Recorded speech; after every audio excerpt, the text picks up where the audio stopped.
estamos aqui, não seremos de ti. Venha vir, venha vir. Enche este lugar, meu desejo é sentir teu poder, teu poder. Nós estamos aqui, não seremos de ti. Venha vir, venha vir. Enche este lugar, meu desejo é sentir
Esforça-te e tem bom ânimo, porque tu farás este povo herdar a terra que jurei aos seus pais lhes daria. Então somente esforça-te e tem muito bom ânimo, para teres o cuidado de fazer conforme toda a lei que o meu servo Moisés te ordenou. Dela não te desvies, nem para a direita, nem para a esquerda, para que prudentemente te conduzas por onde quer que andares. Versículo 8: não se aparte da tua boca o livro desta lei, antes medita nele dia e noite, para que tenhas cuidado de fazer conforme a tudo quanto nele está escrito, porque então farás prosperar o teu caminho e serás bem sucedido. Não te mandei eu? Esforça-te e tem bom ânimo. Não temas, nem te espantes, porque o Senhor teu Deus é contigo por onde quer que andares. Amém? Que Deus abençoe a sua palavra no nosso coração.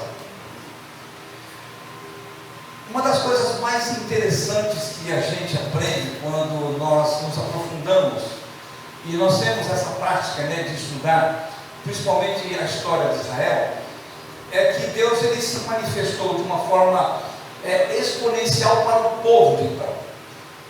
Esse povo que sofreu muito. E a história vai contar para nós que há 430 anos atrás, esse povo deixa a sua terra, a terra onde era de propriedade deles, adquirida com muito esforço, uma nação toda. Esse povo então, ele passa a viver no Egito. E o interessante é que durante todo esse período, eles passaram pela servidão, da escravidão do Egito. Josué, ele aparece aqui, e a história vai contar para nós que é descrito como o ajudante, o assistente de Moisés. E a primeira aparição dele, com o nome Josué, acontece em Êxodo 17.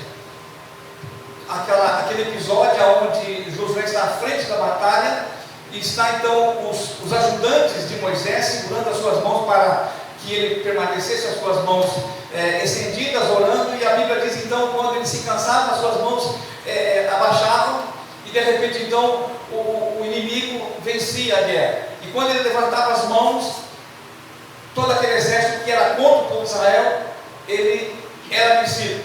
Aí aparece o nome de Josué. Aliás, o nome dele passou a ser chamado Josué quando Moisés muda o nome dele. Era Onéias, ou Zéias, e passa para Moisés, ou Roséias, no sentido romano, e passa então esse nome para ser chamado Josué. Josué então agora foi um dos homens enviados, e a história vai contar de Cades Barneia, quando eles vão explorar a terra prometida. Lembra dessa história? Quando aquele povo então,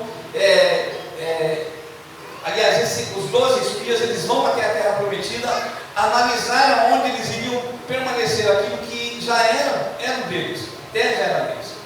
E de repente, quando eles vão fazer a investigação da terra, a Bíblia conta que 10 deles trazem notícias muito ruins, desesperadoras para o povo, e somente Josué e Caleb permanecem retos no propósito de Deus, e trazendo boas notícias, e trazendo aquelas informações que eram necessárias. E interessante é que eles se unem a Caleb para fazer com que o povo fosse encorajado, para que o povo fosse abençoado ali, para confiar no Senhor. E ele começa a redarguir então, e Josué com Caleb, ele passa essas informações. Agora, ele é apresentado como sucessor de Moisés, como o texto está dizendo aqui. E a Bíblia diz no versículo 1, sucedeu depois da morte de Moisés. Morreu Moisés. Gente, o que eles vão fazer agora? A Bíblia diz que Moisés era o servo de Deus que estava à frente de toda aquela batalha, na condução do povo do Egito, que tirou o povo do Egito e está indo para a terra prometida. E o interessante é que, olhando para essa situação e analisando racionalmente todo esse contexto, nós vamos perceber aqui um grande desafio sendo colocado sobre os ombros de Josué. E muitas vezes nós passamos por esse processo, em que nós entramos nesse processo de liderar alguém, fazer com que a gente passe a exercer a nossa função em detrimento daquilo que nós fomos chamados para tal. E o interessante é que uma das coisas que eu tenho até assim um certo receio é que Josué é convocado aqui a dirigir uma nação de pelo menos 3 milhões de pessoas. Por que eu falo 3 milhões de pessoas? Porque a Bíblia vai dizer para nós que quando esse povo sai do Egito, ele sai de lá com 600 mil homens, um pouquinho mais, 673.500 homens. E olha que interessante, apesar de ter alguns censos, pelo menos 2 censos, nós vamos perceber em Números, capítulo 1, versículo 46, que era esse censo. No segundo censo, aparece ali um número menor, mas isso não vem ao caso. Porque nesse tempo, não se contava o elemento feminino. Infelizmente, a mulher não entrava no censo desse tempo. E crianças até 20 anos. Só depois de 20 anos que eles eram contados como alguém que pudesse ser apresentado como uma nação. Então, se nós formos multiplicar 600 mil por 5, porque naquele tempo as famílias eram férteis, eram de 10, 12, né? Mas vamos multiplicar por 5. Então, eu acredito que vamos aí, no mínimo, 3 milhões de pessoas. Então, olha a responsabilidade sobre os ombros de Josué. Gente, esse homem agora, ele está aqui à frente dessa população toda. Mas uma população que já tinha aprendido das leis, que já tinha de posse os mandamentos. Porque quando ele sai do Egito, ele sai com a cultura egípcia, com leis egípcias, com os costumes egípcios, com a tradição sobre os ombros. E agora, sobre a liderança de Moisés, precisa de novas leis, de novos conceitos, de novos preceitos, de um mandamento que eles pudessem respeitar essa caminhada. E aí a gente aprende que essa caminhada ela foi longa. 40 anos, ou um pouco menos, porque eles vão entrar na terra prometida aqui. Considerando que cada geração é de 20 em 20 anos, então eu acredito que foram 2 gerações, e 2 gerações tombaram no deserto, morreram no deserto, durante esses 40 anos. Uma viagem que levava, e a história vai nos contar, quando José está no Egito, quando os seus irmãos e o seu pai, eles vão para lá, levava-se 11 dias. Agora, levou-se 15 mil dias, para que o povo peregrinasse no deserto. Mas a Bíblia vai afirmar para mim e para você que essa última geração de Josué, a última geração de Caleb e seus familiares, e toda essa gente boa, essa gente que vai entrar na terra prometida. Há uma promessa para eles aqui. Josué, considerado aqui um guerreiro determinado, uma figura aqui considerado como um guerreiro determinado, homem valente, uma figura entre os líderes mais importantes da história de Israel. E nós vemos aqui, esteve ao lado de Moisés durante todo esse tempo no exílio no deserto de Sinai. Está sob o seu comando a responsabilidade de cuidar e fazer com que esse povo entre na terra prometida. Pare e pense comigo uma coisa agora importante. Com certeza, Josué, ele entra nesse momento aqui, talvez na sua maior crise existencial. Porque quando nós olhamos para a história desse homem, ele tinha sobre o seu comando alguém que tinha sido chamado por Deus. E ele acatava as ordens do Senhor. Porque Moisés acatava as ordens do Senhor, então ele era alguém que passasse a exercer a sua missão. E agora ele está à frente de toda essa gente, para entrar na terra prometida. Então eu acredito que ele entra numa crise existencial, como nós enfrentamos crises. Ou não enfrentamos? Enfrentamos crises e crises terríveis. Crises que muitas vezes nós achamos que nós não vamos sair dela. Crises que muitas vezes nós olhamos e não conseguimos enxergar o final, ou uma luz no final do túnel, nem na ponta do túnel, nem na entrada do túnel. e nos desesperamos. E quando eu olho para esse texto aqui, eu vejo que muitas vezes nós passamos por isso. Quem de nós nunca enfrentou uma crise? Olha, por exemplo, quando a gente aprende que, ou ficamos sabendo de pessoas que vivem crises financeiras. E todos nós já passamos por algum tipo de crise financeira. Queridos, o nosso Brasil hoje, ele tem nada mais, nada menos do que 13 milhões e 700 mil desempregados. Considerando que essa estatística é só daquele que é o chefe da casa, ou daquela que é a chefe da casa, e seus filhos.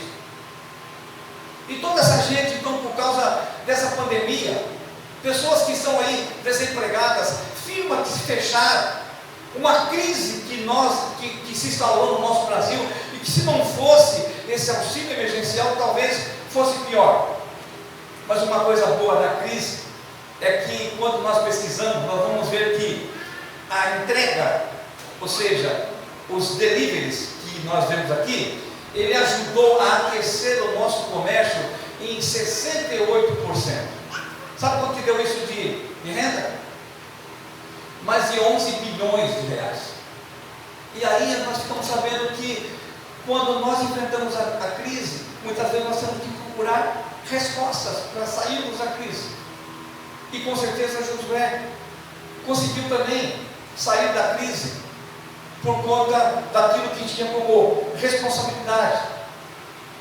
Quem de nós nunca viveu uma crise emocional? E gente, olha, eu vou dizer para vocês, é muito complicado, nós pastores, quando nós temos que aconselhar pessoas que estão vivendo crises emocionais. É muito difícil, porque as pessoas só nos procuram, ou procuram os líderes espirituais quando já estão muito lá para baixo. E aí o caminho de volta é difícil.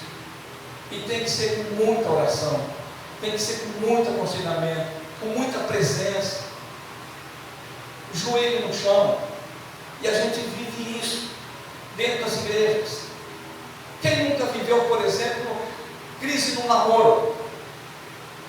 E normalmente é nesse início de vida a dois que começam então as discussões de relacionamento, aqueles embates que muitas vezes chegam até o extremo, e vive esse problema.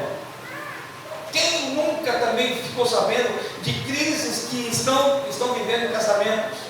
Casamentos trincados, casamentos rachados, casamentos que estão à beira do abismo, que precisam ser tratados com muito carinho, com muito consenso, com muita dedicação, olho no olho, Bíblia na mão, coração compungido, para que o inimigo ele não deforme a família, porque Deus ele forma a família.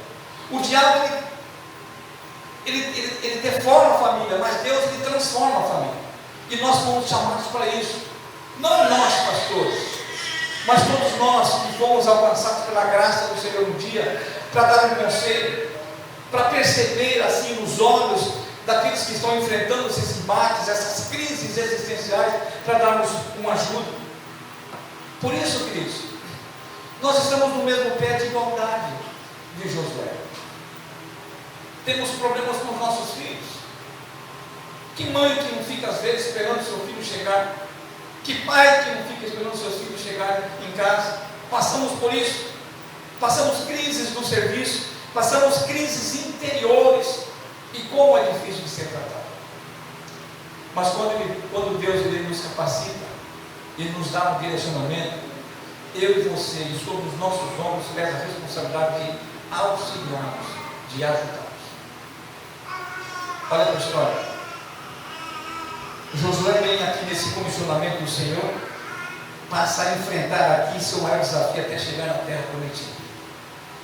E quando nós falamos terra prometida, eu vou dizer para vocês, a gente faz uma analogia que nós aprendemos desde pequeno, quando nós estudamos na escola bíblica dominical, que da mesma forma como Josué aqui, ele passa por provações e privações até alcançar aquilo que Deus tinha prometido, que era a terra prometida. Nós estamos aqui nessa corrida com os olhos da fé, olhando para os céus, porque A nossa busca ela deve ser incessante, tão somente para buscar aquilo que está no alto. E a gente faz essa analogia aqui. Então, se nós olhamos com os olhos da fé para esse texto, para essa história, o que realmente eu posso fazer para que eu, ainda que viva essa crise existencial, para que eu passe por dificuldades e enfrente esses percalços aqui? A primeira lição que esse texto vai fornecer para mim e para você é que nós devemos ter disposição. Ele diz aqui: disponha. Porque quando Deus ele arregimenta Josué, ele anima Josué. E esse texto aqui é um texto de ânimo para ele. Ele está animando aqui e vai dizer então: dispõe-te. Sabe por quê, querido? Porque a herança fora dada, mas era necessário tomar posse. Era preciso coragem, era preciso resolução aqui para tomar posse de tudo quanto fora dado. O versículo 7, ele aponta para isso, e nós lemos agora mesmo. E o texto vai dizer então que Josué, a Bíblia vai dizer para nós então que Josué foi. Há uma trajetória a ser seguida, um caminho a ser percorrido, um rumo proposto aqui, e ninguém irá fazer para nós hoje aquilo que nós devemos fazer. Nós somos aqui na terra homens e mulheres capacitados, dotados pelo Espírito Santo de Deus, que um dia nos alcançou, não para viver somente nesse mundo aqui, pensar só nas coisas do mundo, mas pensar principalmente nos céus, porque é para lá que nós vamos. A terra prometida, a Canaã celestial, é lá nos céus. E quando Deus fala assim: dispõe-te, Ele diz para mim e para você, para que a gente tenha essa disposição no coração, na alma, para enfrentar todas essas dificuldades. A terra prometida a nós está à nossa disposição, e nós aprendemos isso. E Deus prometeu, e aqui nesse mundo nós iríamos peregrinar. Cantamos aqui recentemente: somos forasteiros. E forasteiro é aquele que está de passagem. É como se fosse aquela pessoa que viaja sem rumo, ou tem um rumo, mas não está definido ainda. Mas infelizmente existem muitas pessoas que não têm esse rumo, que não tomaram essa decisão. E cabe a mim, cabe a você, fazer com que haja disposição também no coração de muitas pessoas. Muitas pessoas. Porque o que faz diferentes das demais pessoas é aquilo que nós objetivamos, aquilo que nós raciocinamos, aquilo que nós almejamos e aquilo que nós aplicamos. E quando nós aplicamos coisas que nós aprendemos com os nossos pais, com os nossos professores, com a escola bíblica dominical, com o Senhor, nós temos que passar para frente. Tem que passar. Não podemos reter em nós, para nós. Então a herança, ela é nossa. A herança é sua, é minha. A coroa que está reservada nos céus é sua, é minha, é para nós. E nós temos que granjeá-la aqui. Então o que espera? Dispõe-te. É o que o texto fornece aqui para nós, como lição fundamental. Mas para isso, nós precisamos ter disposição, autenticidade para fazer isso. Por isso, nós temos que tomar algumas decisões enquanto nós estamos aqui. E quais decisões são essas? Aí eu começo a detalhar isso para mim mesmo e trago à minha mente que nós precisamos dispor em ser sinceros. O salmista ele vai dizer no Salmo 19, nós temos aqui, e fala também em outros salmos, que nós temos que ter palavras brancas, que a palavra do meu coração ela tem que ser uma palavra branda. E quando eu aplico essa palavra branda às pessoas, elas gostam de ver, então elas se tornam animadas por aquilo que eu faço e por aquilo que eu falo. Mas não basta isso, nós temos que estar dispostos a manter a fidelidade. E quando nós falamos em manter a fidelidade aqui, o texto diz para nós aqui: olha, você não pode olhar nem para a direita e e nem para a esquerda. Ou seja, nós temos que ter um rumo definido. Mas infelizmente, tem pessoas que olham para a direita, para a esquerda, e olham para trás, e olham para onde não deveria olhar, infelizmente. Por isso, irmãos, quando nós nos dispomos a ser fiéis, não tem como Deus não nos abençoar. Mas não fica por aqui. Nós temos que ser dispostos, ter disposição para fazer as coisas corretas. Aonde? Nas nossas transações, em ser cordial um para com os outros. E quando eu falo assim, ser cordial uns para com os outros, é com a nossa esposa, é com o nosso esposo, é com os nossos amigos. Josman, dá licença, deixa eu usar você aqui um pouquinho. Eu recebi um abraço desse menino agora ali, mas um abraço muito gostoso. Muito gostoso. Eu gosto desse camarada, eu amo ele no amor de Cristo. Amo. No dia do velório ele estava aqui. E eu pude dar um abraço nele. E ele soube que eu estava aqui, ele me chamou para dar um abraço em mim. Sabe por quê? Porque lá atrás, quando nós éramos crianças ainda, não faz muito tempo, nós éramos amigos e permanecemos amigos até hoje. Aqui é branco por causa da geada, sabe? Então, você vê, eu estou satisfeito, gente. Eu já vim nesse culto e recebi um abraço gostoso e um eu te amo. O homem tem que falar que ama mesmo, sabe? Tem que beijar o rosto do outro, porque essa vida é muito curta, gente. É muito curta. E a cordialidade, ela nasce aqui no coração daqueles que têm coragem de ser cordiais. Viu, gente? Igreja é isso. Igreja não é essa restrição de 4 paredes. Porque aqui dentro da igreja é a edificação do corpo de Cristo. A hora que nós saímos e colocamos o pé para fora da igreja, aí nós passamos a ser pessoas que precisam ser notadas lá fora. Foi o que eu falei aqui naquele dia. O bairro aqui precisa conhecer Jesus. Jacupianga precisa conhecer Jesus. Mas se nós formos sisudos, carrancudos, as pessoas se afastarão de nós e não quererão se aproximar. Mas quando nós somos igual foi o pastor dessa igreja, em que uma multidão toda veio aqui, reconhecendo quem de fato era, é isso que tem que ser feito. E precisa disso, porque quando nós nos apresentamos à humanidade, nós somos assim, nós apresentamos e animamos toda a comunidade e toda essa gente boa que vive no nosso redor.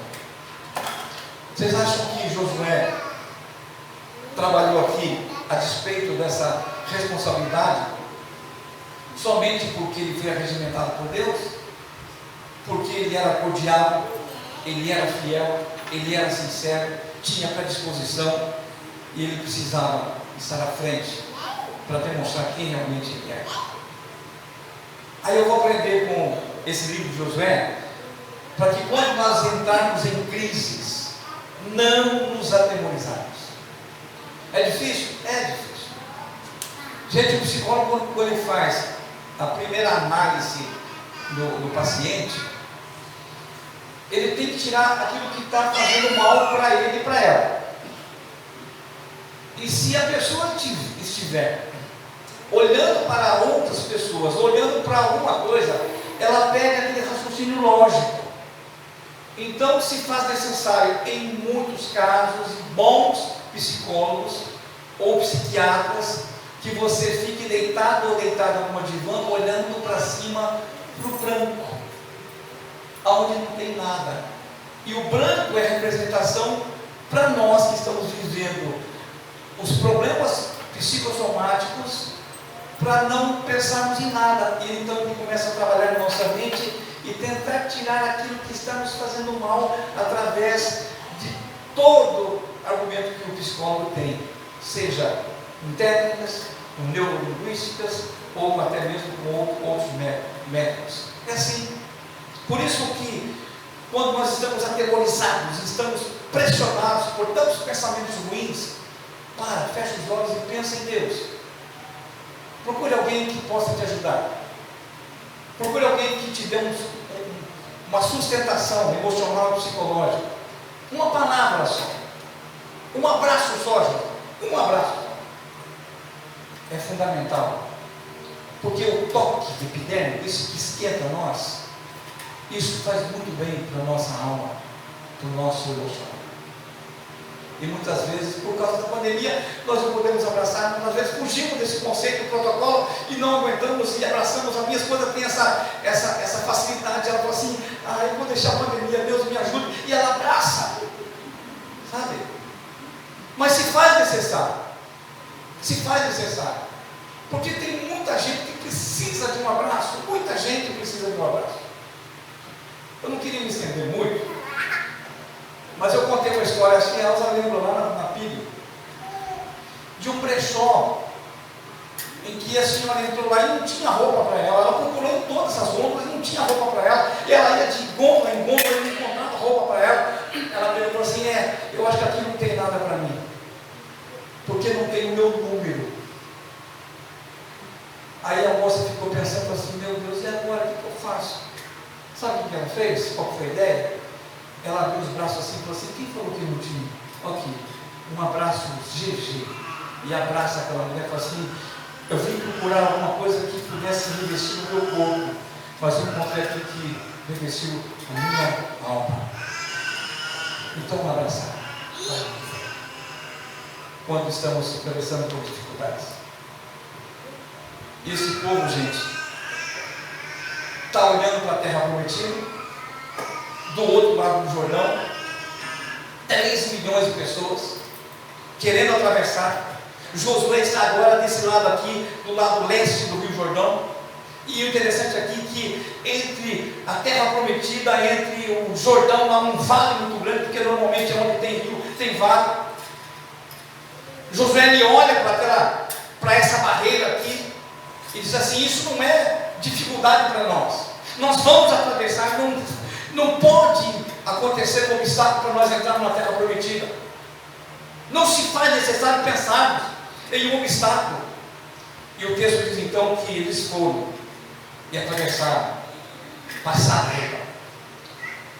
Mas uma coisa interessante que a gente tem que aprender é que sempre haverá um vale profundo entre o que Deus tem para nós, para mim, para você, e a crise que você vai enfrentar. Mas lá na frente tem a vitória, para mim e para você. Então marque bem o que eu vou dizer agora. Os seguidores de Cristo Jesus, nós que somos seguidores de Cristo Jesus, nós não podemos de maneira alguma esperar um tratamento melhor do que o nosso mestre teve. Não podemos. Existe. Então passar no Jordão aqui é você crer que lá na frente haverá para mim, para você, para todos nós, a recompensa de todo o trajeto feito até agora. Essa trajetória que estamos fazendo é tão somente objetivando os céus.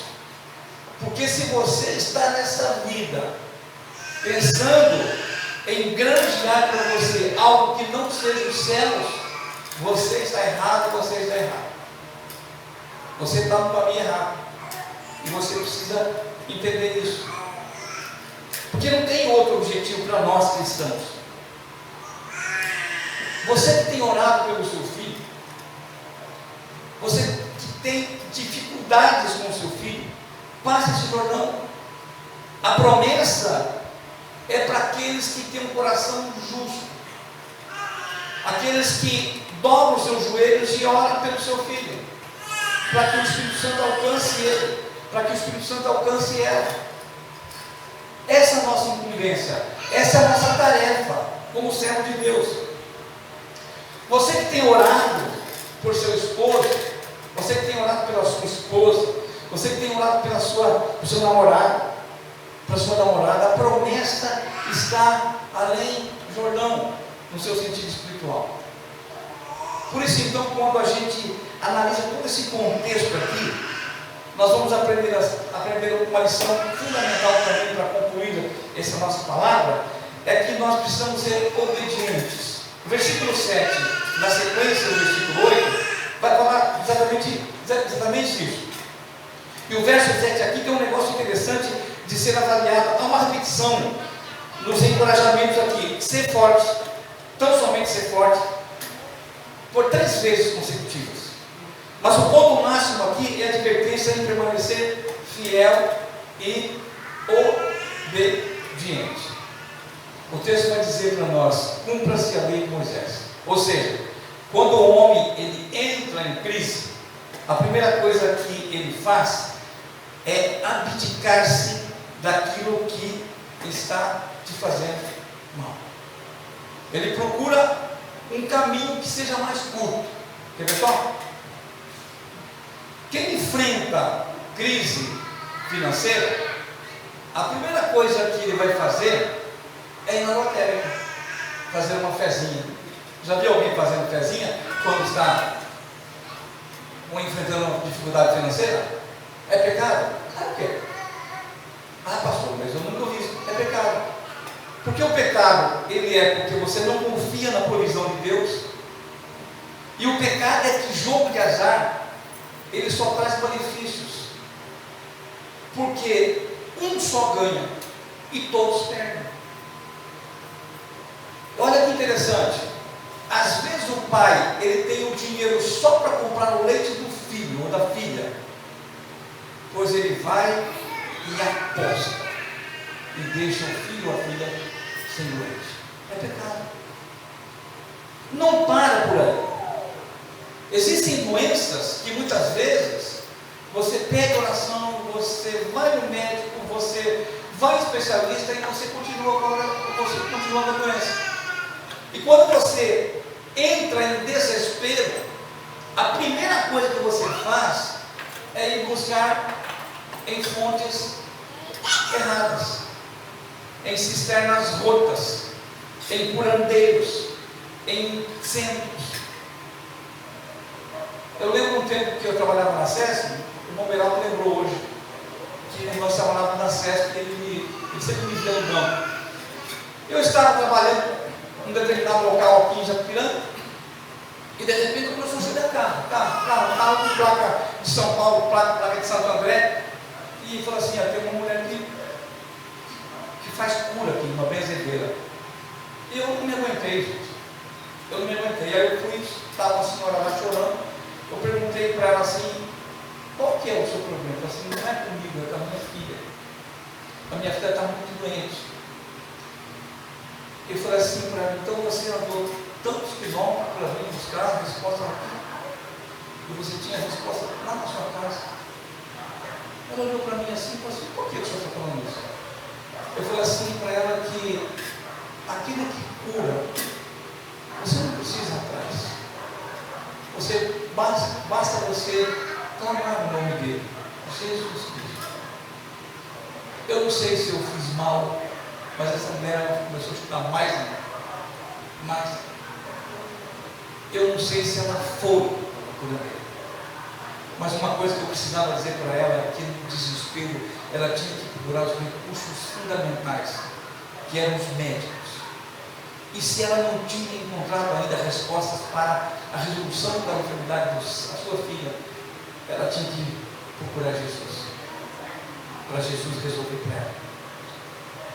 Aí eu falei assim: seja forte nas suas convicções, não se deixe levar por ventos errados que prometem coisas. Só Jesus promete. E ela me escutou, porque eu tive que falar. E para nós hoje, nós ouvimos e vemos tantas coisas, tantas aberrações. E a gente tem que animar esse povo e tem que dizer para ele: tão somente seja forte e corajoso e corajosa, para teres que fazer segundo toda a lei que meu servo Moisés te ordenou. É isso que o texto está dizendo aqui, o versículo número 8. Aí eu quero encerrar, quero concluir dizendo para os irmãos que a minha fala nessa noite é que nós precisamos de fato entender que há uma terra prometida para mim e para você nos céus, e nós temos que granjeá-la ou objetivar essa terra prometida. para mim e para você. A terra prometida física, que o texto nos diz aqui, era Canaã. E aonde que está Canaã hoje? Cisjordânia, Israel, Palestina, Líbano, é lá. Todo aquele crescente fértil era a terra prometida. Uma extensão muito grande. Porque o texto que nós lemos, nós vimos de rio a rio. Era muito grande aqui. A terra prometida espiritual é o céu. E não foge desse contexto. Então, quando nós decidimos ao lado de Cristo Jesus, e quando nós assumimos um compromisso ao lado de Cristo Jesus, Ele nos dá o direito de entrar na terra prometida, que é a Canaã celestial, porque a vitória é prometida. E nós temos que entender isso. Mas existem algumas condições. Primeiro, é que o nosso esforço, meu esforço, o seu esforço, não nos leva à terra prometida, ou à terra da bem-aventurança, porque o entrar é dádiva de Deus, é algo imerecido, porque é através da graça, e graça é imerecida, tem que ser apropriado individualmente, desfrutando da nossa fé, usando a nossa fé, isso que tem que ser. Por isso que, quando nós olhamos para essa mesa posta, aí nós vamos relembrar aquilo que Jesus fez na cruz do Calvário por mim e por você. Ele se deu, Ele doou-se para nós. O texto que chama a atenção é que Deus amou o mundo de uma maneira exponencial, grandiosa, que Ele olhou para mim, olhou para você e falou assim: não, eu preciso resolver esse problema. Eu não quero que esse povo que eu criei se perca. E Ele envia Jesus para morrer em nosso lugar, a morte eficaz. Então, se você está aqui nessa noite e você reconhece que Jesus é o seu Salvador, foi batizado nas águas, você tem que fazer isso, olhando para o Gólgota e observando lá naquele tempo que Ele se deu por mim e por você, e morreu por mim e por você. Então se faz necessário que eu e você possamos estar sempre relembrando. Bom seria se nós tomássemos a ceia todo mês, todos os dias, que não fosse uma vez por mês só. Porque quando a mesa está posta com os elementos, os nossos pensamentos, eles se direcionam à cruz do Calvário, reconhecendo que Jesus ele morreu por mim e por você, por amor, somente por amor. Alguém teria coragem de fazer isso? Para com seu filho? Para com sua filha? Eu acredito que não. Mas Deus ele proporcionou isso para mim e para você. E eu quero convidar os irmãos agora nesse momento, para que de uma forma tão sublime pudesse examinar a si mesmo, como diz Paulo, tomar do cálice,